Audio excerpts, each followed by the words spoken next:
Hey guys, how's it going? I'm Mel from MelDidItHerself, and I'm a social service worker turned furniture refinisher, DIYer, small business owner, and content creator. I've learned everything I know about these industries thanks to people who shared their knowledge on the internet.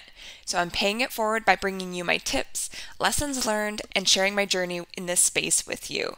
So thank you so much for being here, being curious, and being a lifelong learner like me. Let's hop into it.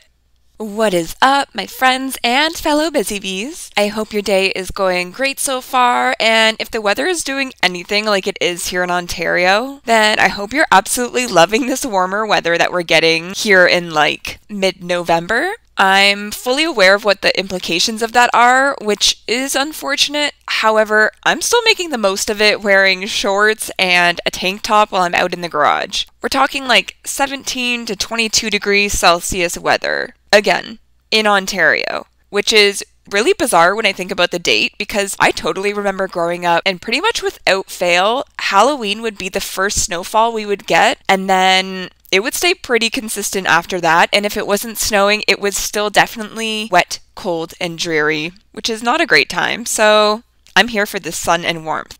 So if you've ever heard someone joke about Canadians having to think about their Halloween costumes being big enough to accommodate a snowsuit underneath it when going out trick-or-treating, yeah, that is absolutely accurate and not even one bit of a joke. Fun fact for those of you listening from another country. Which, by the way, I looked into the podcast analytics recently, and there are quite a few of you, so hey, thanks for being here with me. Of course, there are tons from the States and Canada as well, but also a sizable amount from Australia and the UK, and also special shout-outs to some of you listening in from Israel, Serbia, Austria, Indonesia, Colombia, Brazil, et France. I'm absolutely loving seeing that. But anyways, enough on climate change and all of that. I mean, we are past the point of just talking about the weather here together, because if you've been listening for a while, you know that I don't love that kind of small talk. I'm all about that big talk. And all about that bass. Okay, I'm rambling. Let's move on. So today I wanted to dedicate an episode to talk about the importance of staging your furniture after you flip it, and some of my tips for doing so. If you're selling your furniture makeovers, I personally recommend always staging your pieces for photos. But even if you aren't selling it and you don't try to get photos and videos for social media and you're just doing a piece for yourself, I still recommend you do it once it's completed. Whether you just stage it to take some photos for yourself or you get it staged up in its new home wherever it's going to actually live in your house. This stage, to me at least, is so important because it's your chance to really get up close and personal with your finished product, and it allows you to take the time to really admire the beauty of what you've done and appreciate it from an outsider's perspective. After you've been bent over this thing and had it every which way, scrubbing it upside down, and with your head inside it, trying to clean the nooks and crannies and all that fun stuff we do for our makeovers, it really is quite rewarding to stand back, take a look at it in all of its glory, and try to make it look as good as possible, which it already does on its own, but you know what I'm saying. Which is essentially what staging it is doing, so don't skip this step. Now, in the context of staging the piece so you can take photos of it for sale, again, I highly recommend you don't skip this step. Yes, take photos of your piece bare naked too, without any decor on it or anything else around it so that you can add those photos into your ad as well, because you don't want potential buyers thinking that maybe you're hiding a blemish or an imperfection under the vase that you've carefully placed on top of the buffet or anything like that. But the benefit of staging your piece and using those photos as the first couple photos that show up in your ad online is that you're helping your potential clients be able to envision the piece in their space and take away basically any effort required on their end to be able to see it in their house, like making them have to use their imagination. It sounds silly, but honestly, it works. Have you ever just walked into a store, saw a mannequin with an outfit on that you thought looked really good together, and then tried it on as a result?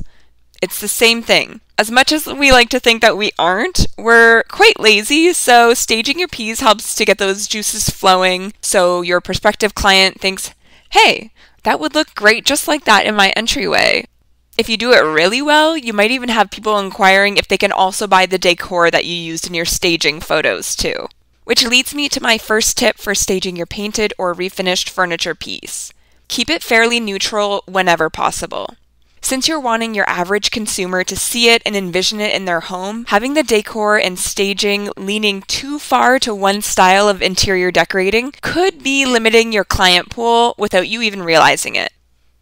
Now, there's 2 exceptions to this, or maybe 3. First, if it's a piece that already leans heavily in that direction, like in a certain direction, like it's maybe a rustic farmhouse dresser in terms of its shape, and you transformed it with chalk paint and distressed the hell out of it, sure.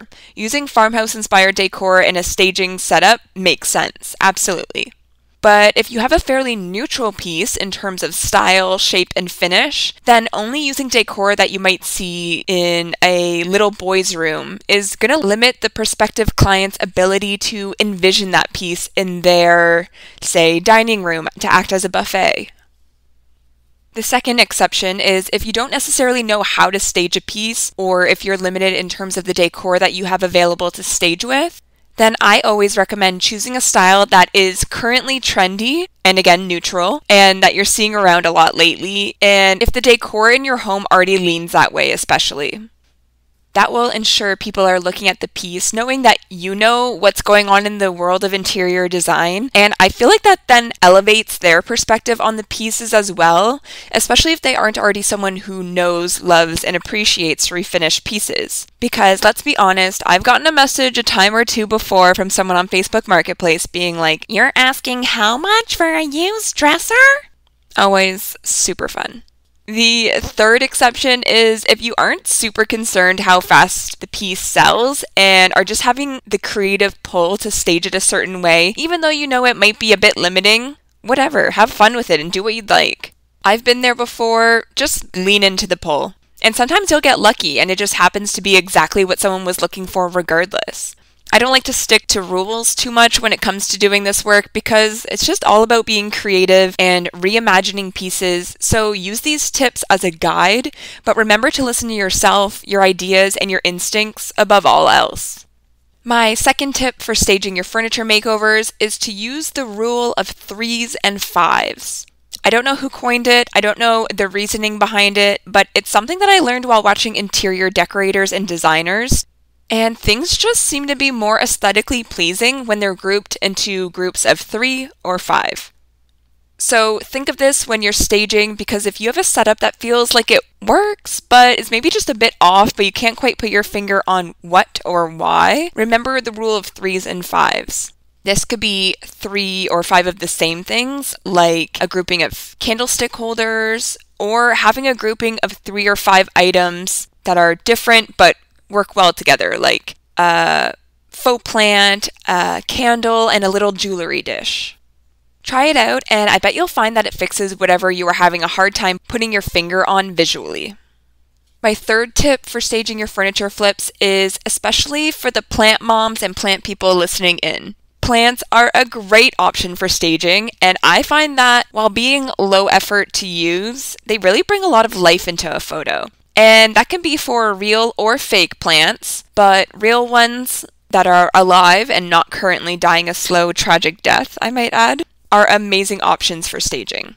It adds just like a freshness to the photo and a lot of life, and I feel like since they don't always look super perfect and symmetrical, they add some character to the staging, and the natural element just feels really aligned to me. I don't really know how to explain it. But if I'm not feeling particularly inspired or am just trying to get a piece photographed quickly and don't have the time set aside to be able to play around with different staging options, then 9 times out of 10 I'll just grab a plant and maybe a book or 2 and hope for the best. And now that I've given you that insider tip, you can absolutely go back and see in my feed on Instagram just how often I am in a rush or being lazy about my staging. Spoiler alert, it's a lot. Which is why having these tips or principles in my back pocket is really handy to have when I just don't have the brain power or time allotted to do it quote unquote right. My fourth tip is to use other items to introduce texture and other materials into the photo, which again is a tip from interior design. Again, there's some styles that lean away from this a bit, like maybe industrial, which tends to have more kind of like sleek lines and concrete and that kind of stuff. But for the most part, this is a great hack to warm up the look and feel of the photos you're taking. Since these are pieces that are typically ending up in someone's home that they're looking to buy, you want them to feel warm, cozy, and inviting. So adding in things like different textures from a blanket, maybe some macrame hanging above it, a piece of decor made from rattan, or having caning, or maybe some dried flowers or grass can really help to do that, and it just really balances the photo's feel and warms it up. A way you can do this is by also following tip number 5, which is to introduce different levels visually within the photo so that it keeps your eyes moving around. Basically, we have very short attention spans, so having like a little bit of hidden nuggets all around your photo that keeps your eyes moving, keeps people on that photo for longer without just seeing a plain white dresser, and that's all that's in the photo, and then moving on because we're already bored. Not that your white dressers are boring, I do them too, but we got to do a little bit to spice up the photos to get someone to stop and really look at it. Unless they're looking for a white dresser, and then they're probably looking anyways, but you know what I mean. So if we want to bring in that cozy factor, that could be putting a woven basket beside a dresser with a little throw blanket draped inside it and kind of spilling out a bit. Or if you wanted to create different levels on the piece itself, you might stack a couple of books with either the spines or the pages facing out, depending on the amount of color that you're looking for, and then place your plant or other decor on top of that. You might have a taller vase that's empty with a shorter vase beside it with a couple flowers just sticking out of it, and then maybe a little candle beside it. Again, groupings of 3, but also different heights so that it keeps the eyes moving. Depending where and how you're staging your pieces, you might also want to have something hanging on the wall above or around it that adds to the look of the photo.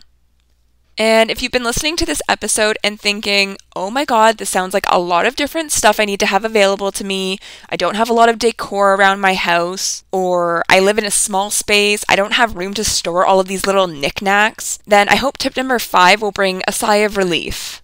You can absolutely repeat your staging. In fact, you can do the exact same staging with every single one of your pieces, or use the same items to stage every piece and just kind of move them around in different ways, and it will still absolutely look awesome. Worst case scenario, like I said, you can just take some nudes of that bad boy and pop them up. So don't sweat it. I've actually seen some people on social media and on Facebook Marketplace who do this and have just a few different items, like some decorative bookends and a couple little decor pieces that they use in all of their photos, sometimes configured differently, but sometimes not, and it looks great. It kind of becomes like a calling card or sort of like branding, because when I see it in my feed, I immediately know, oh, that's so-and-so's piece. So it can actually be a benefit in that way. So please don't feel the need to go out and spend a bunch of money on decor and things to use if you don't want to. Do the best with what you've got and forget the rest. But again, regardless of what you do to stage your piece, just keep in mind that anything you do is meant to enhance the piece, not distract from it, if it's in the context of trying to sell the piece. After spending hours and hours working on your makeover, the last thing we want to do is stage it in a way where there's too much going on or around it, and the focus gets pulled from your beautiful masterpiece. So less is always more when it comes to this stuff, in my opinion. And I do have a little bonus tip for you after this, but first I just wanted to say that it's totally okay if things like this and other things in your furniture painting and refinishing business feel confusing, overwhelming, hard, or even scary at times to do and to master. That's totally normal because it takes a ton of work to have, run, operate, and work in and on a business. Trust me, I know. But if you think that you would benefit from some one-on-one coaching or consulting for your furniture painting or refinishing business, I just wanted to let you know that I'm now offering that service through my website, which is MelDidItHerself.ca. You can just click on services and check that out if you're interested. I'm offering single sessions for just one-off questions, or if you have one major thing you want to tackle, or if you feel like you could use some more ongoing support to tackle a few things at once and have a bit of accountability along the way. I also have a 4-session package available. If you haven't heard some of my more personal episodes, my career up until going full-time in this business has been working with people to meet their goals and case manage and get things on track for them. So this is a very familiar space for me, and I'd love to help support you in reaching your goals and the success that I know is coming for you. This is a way that I'm making my two worlds collide and kind of taking what I love most about both of them. So I'm very excited for this new service offering. So I'll be sure to link that in the show notes of this episode. And if you ever have any questions, please feel free to send me an email or a DM and I'll get back to you. Okay, so now for my little bonus tip about staging, which is that I get probably 99% of my staging items from the thrift store when I'm buying new stuff, which is less often now that I have a literal home decor store in my storage room right now, but that's besides the point. So if you haven't already been looking there, definitely check it out because that's where you'll typically find the best prices for these things, depending on which thrift store you go to. Don't get me started on that rant again. And on top of that, you'll find unique pieces and sometimes you can get really great stuff. I have plant pots, candlestick holders, plates and dishes, vases, books, faux plants, photos, different wood accents, and lots of candles that I have found from the thrift store and that I use for staging all the time, and I never pay more than a couple bucks for them. And something you may not know about me, I love little motivational messages. They always get me fired up, and I keep a running list of ones that are especially catchy or speak to me in the Notes app on my phone. So I'm going to end every podcast episode with one of these I've noted down over the years in hopes that you leave our time here each week feeling inspired, motivated, and ready to take on whatever comes your way this week. So this week's Mel's motivational message is, more is caught than is taught. More is caught than is taught. And this is a saying that I normally hear in the context of parenting and bringing up your children, which basically just instills in us to be really weary of what we're doing around, I was going to say our kids, but the collective R. I don't have kids yet. Because kids are always listening and watching and observing. So anything that you're doing, they're catching on to that and they're hanging on to that and seeing that more than the things that you're explicitly sitting down to teach them.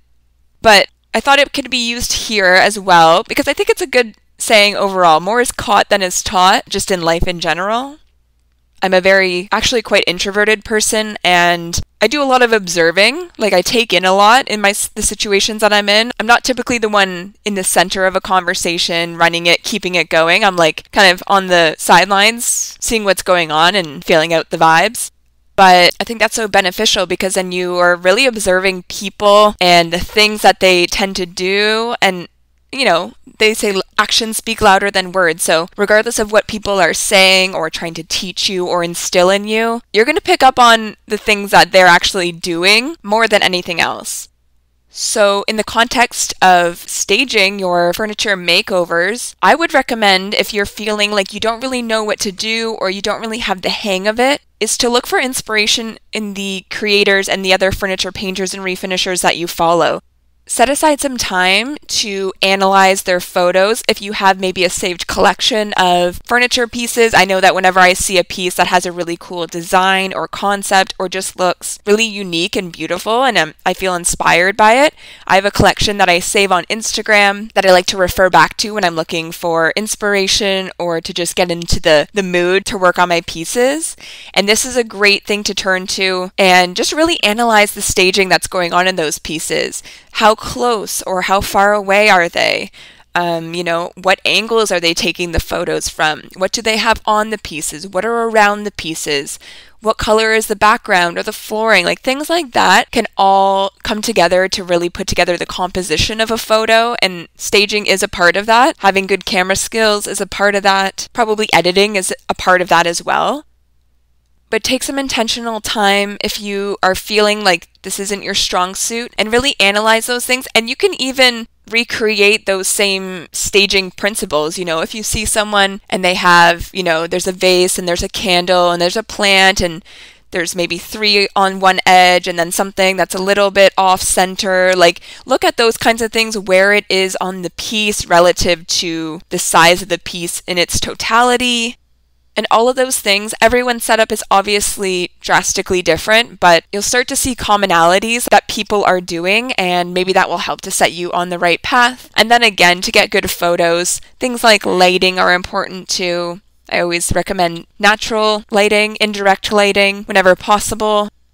And I can try and teach you all of my tricks and tips, but at the end of the day, more is caught than is taught. So get out there and make sure that you're putting on that observational cap You're getting a little bit analytical while you're scrolling on your feed, and I guarantee that will help you.